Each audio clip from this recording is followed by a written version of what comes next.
What's good? What's good, everybody? Welcome back to another episode of the Urban Platform Speaks. Make sure to like and subscribe as you tune in and you check out the content. And with that being said, man, I want to say that uh, I'm going to react to some recent comments made by Jason Whitlock, right?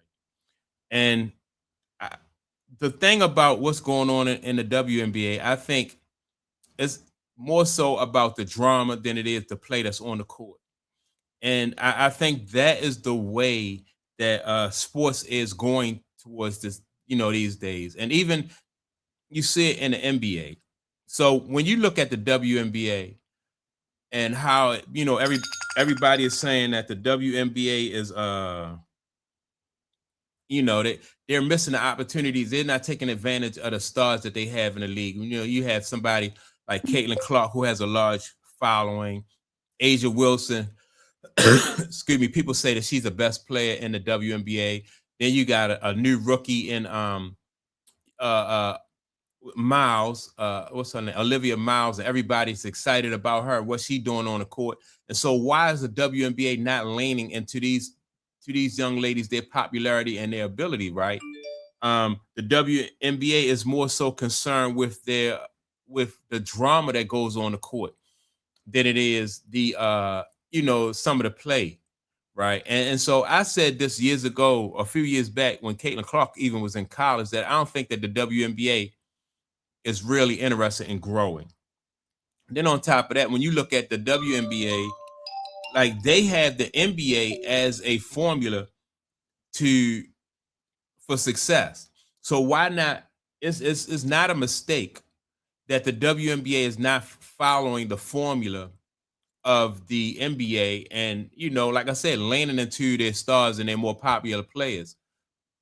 I think that if they did do that, or maybe they might feel like, number one, that that's not enough. That's just not enough. Like the following that Asia Wilson have is not enough to sustain the league or get the league to where they want as far as being, like with popularity.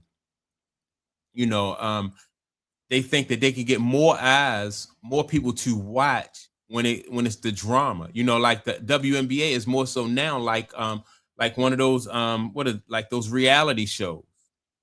And so maybe like you still get the diehard basketball fans, people who like the WNBA, and they're going to watch it.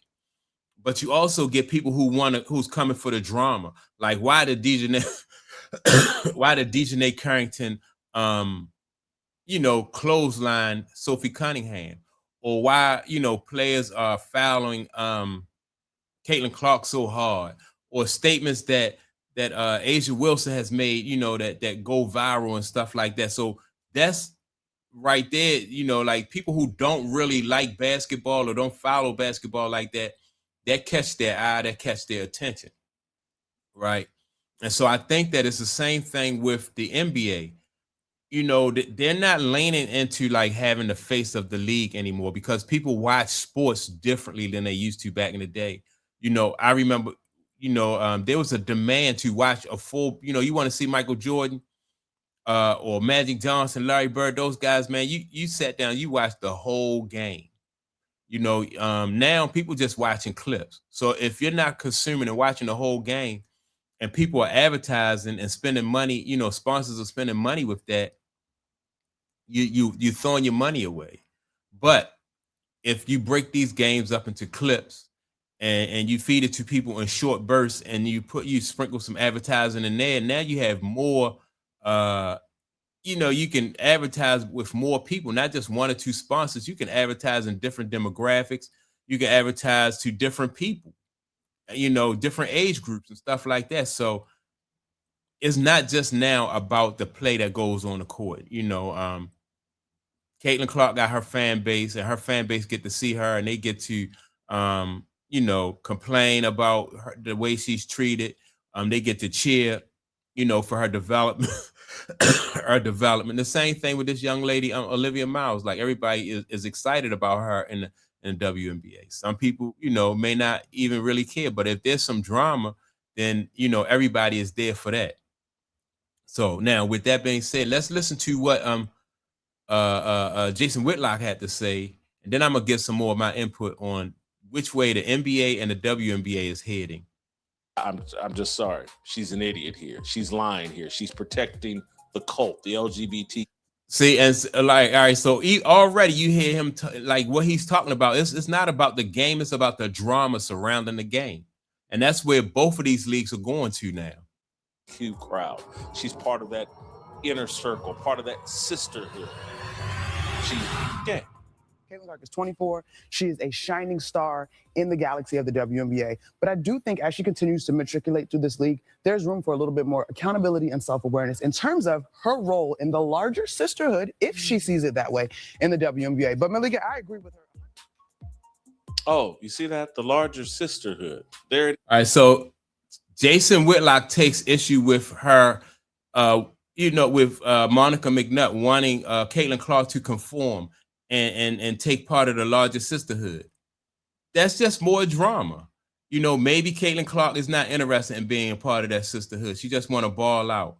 And her fans might feel that way. You know what I mean? And so they like, how dare you try to get Caitlin Clark to conform? That's drama going back and forth. Is out loud on television. Monica McNutt did not invent the circle. She named it. Caitlin Clark is 24. A shining star, and still somehow owes accountability and self-awareness to a larger sisterhood if she sees it that way. That last clause is the tell. If she sees it that way. Translation, join the cast, accept the politics, or keep catching fouls while the panel debates your tone. Monica McNutt was talking about Caitlin Clark. The lecture lands on Sophie Cunningham too. Sophie will not bend the knee on men and women's sports. Sophie will not run the approved script after she gets her mouth bloody. So Sophie is not sisterhood material. She is content. She is a problem to manage. She is the woman the machine is built to isolate. Dejanay Carrington is not a random villain of the week. She is a perfect instrument of this culture. She has been tied to Nylisa Smith, the Las Vegas Aces forward, another name inside the alternative lifestyle lane the league markets as virtue. She wears her politics on her chest, activist posture, quick to the culture war. When the trans athlete fight heated up around Sophie's public stance, Carrington did not stay out of it. She stepped in. Then she stepped into Sophie at the rim. And when the ejection hit, she did not apologize to the woman with the blood in her mouth.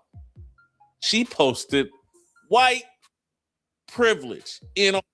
See, all that's drama. So we have been talking about, and this would not have gone on like back in the years. I remember when Kurt Rambis got clotheslined in the playoffs. The Boston Celtics did it, right? Or was that championship? I'm not. I think it was a championship series when he got clotheslined by somebody in the Boston Celtics. I don't know if it was Kevin McHale. I don't think it was Robert Parrish. It might have been Kevin McHale to clothesline him, right? But anyway, that was big news. That was a big play, and it was a flagrant. It was a harsh foul, right? But that just only heightened the level of competition that went along with the game, right? And so the way the media played that, it just went into like it was drama, but it made the players play hard. It got the fans' reaction, but now that's all it is. You know what I mean? Like that's all it is. It's just drama. And so if you are somebody who is an old school guy who watched basketball like I did, it almost turns us into dinosaurs because we're not used to seeing basketball played this way. We don't need the drama, in order to appreciate the game. And that's where, that's where it's going. Is it genius on the NBA and the WNBA to take this route, to lean into almost like the reality talk show version of these games? I guess so, because it makes them money. Like I said, some owners don't even really care about winning. It's about the bottom line. So if you got a team, and you can make more money because they are polarizing, or you got somebody on your team that's polarizing, then that's good for the owners. It's good for the team. And you still gonna get, like I said, you still gonna get hardcore fans who appreciate, these these players as individuals, you got that already in the bank. But now it's a situation where it's mass appeal. So you talking about having what they say, like being able to cross over or have mass appeal, or what they used to call Michael Jordan. He was the kind of athlete who was he had appeal to people all across, even people who didn't really follow basketball knew about Michael Jordan. So he was I forgot what they call it, but anyway, y'all know. And so that's what it's about. It's not just about serving the WNBA fans, or it's not just about serving the NBA fans. It's about trying to to reach all the fans. And that's just the new way of basketball, man. Now, sometimes you may not get the quality of play and the level of competition that I was used to, but I think they're going to sacrifice that for the almighty dollar. So that's my take on it. Make sure to like and subscribe. Also, don't forget to leave a comment. And I'm going to check y'all out in the next video. Peace.